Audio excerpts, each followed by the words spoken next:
Hello, crazy coders. Welcome to our video. I'm Nathan, your host, and in this video, we will continue our discussion on why JavaScript is so popular despite being existence of various numerous language, and why JavaScript is the most loved and used. So let's continue our discussion. As I said, we'll try to answer a question by going through four aspects of this programming language, which is history, philosophy, power, and market. We have already covered the history. You can check the link in the description. In this video, we'll talk about philosophy. In the history video, we talked about all this. In the philosophy, we'll talk about this. In the power and market, which will be upcoming videos, we'll talk about these topics. And yeah, let's continue. In this video, we'll talk about philosophy, which is why it's different, why it's unique, what are the ideologies, principles, design structure, definition, etc. Let's continue. Let's begin. Are you ready? Yeah, let's go. When you Google JavaScript, the definition of the Wikipedia page says that JavaScript, often abbreviated as JS, is a programming language that conforms to the ECMAScript specification. JavaScript is high level, often just in time compiled and multi paradigm. It has dynamic typing, prototyping, based object orientation, and first class function. JavaScript supports event driven functional and imperative programming styles. It is also has so many APIs for regular expression, text, state, document, object, model, etc. And JavaScript, which was originally used in only web browsers, they are now core components of servers and variety of applications.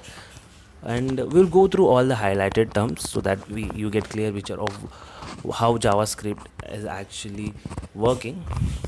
Let's continue. The first thing, as we read, the JavaScript conforms to ECMAScript specification. So what is ECMAScript?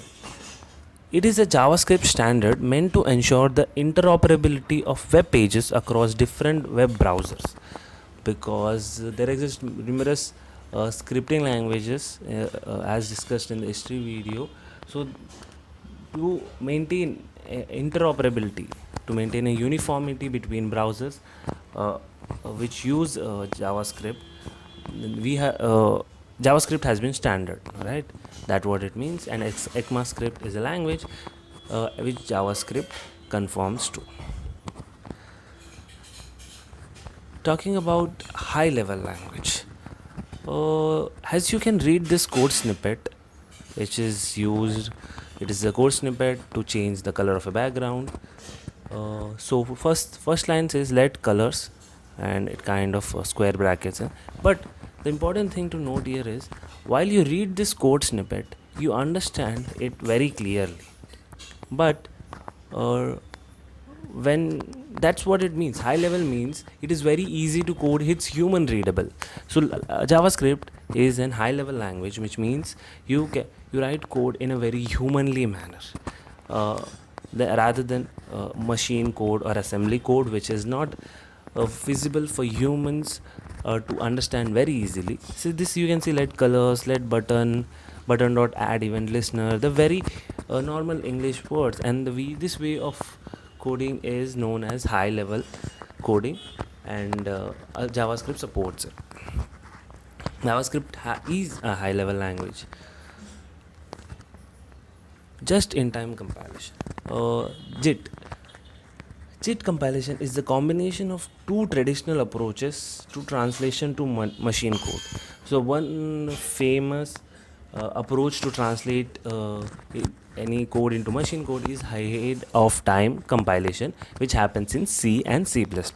And another way is interpretation, which happens in Java and Python, and it also used to happen earlier in JavaScript, but with the Chrome and V8 engine, they brought just in time compilation, which actually increases the dynamic capabilities of this language.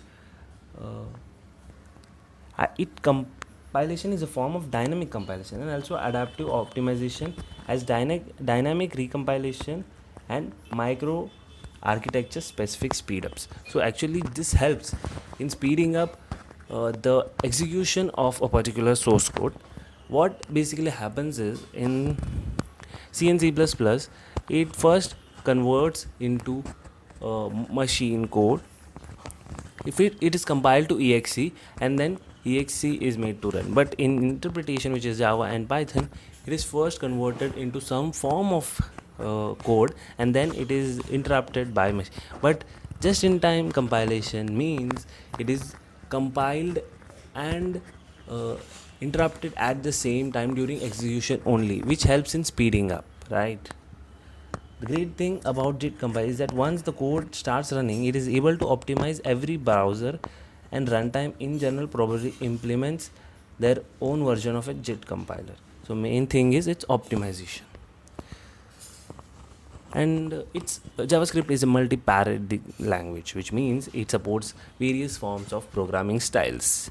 One of the forms is functional programming, which is again based on organizing code through functions, but the functions are first class entities that can compose together in various ways according to the lambda calculus.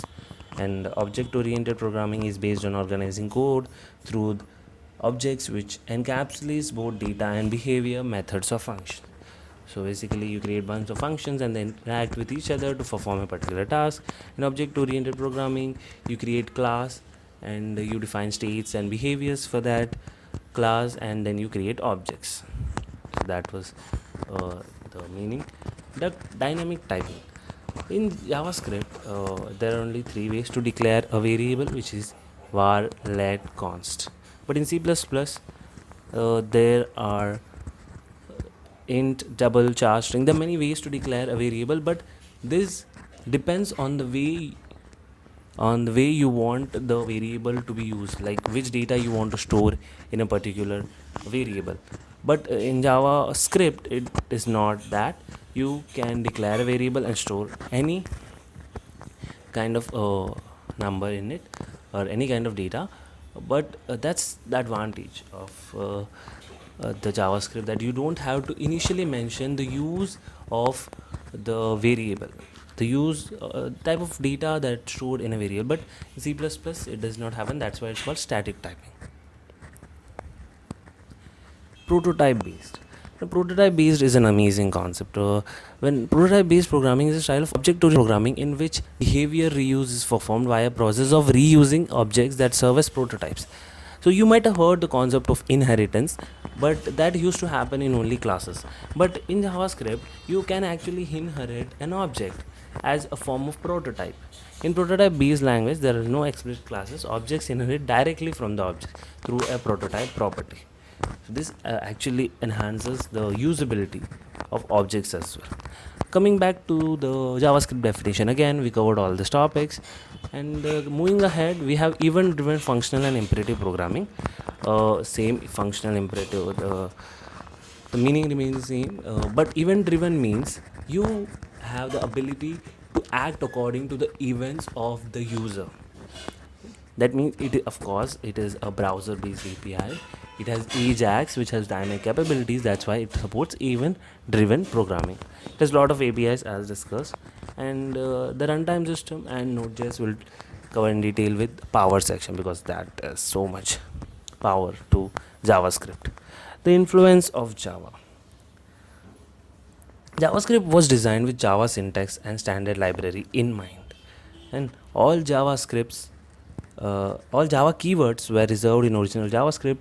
JavaScript standard library follows Java's naming convention, and JavaScript math and date objects are based on classes from Java 1, but the similarities end here. Was the creator of JavaScript, which is Brendan H., thought of creating a language with three basic philosophy, which is simplicity, composability, and uniformity. He was given only 10 days to produce an entire language and little flexibility to change it after a point. Which JavaScript has certainly achieved simplicity and composability, but not many will agree that it is a very uniform language. Its behavior can occasionally be surprising, and any programmer who writes JavaScript for a living has to spend considerable amount of time in learning the peculiarities. So that was it from this video. Thank you for watching, and we will catch you up in the next video.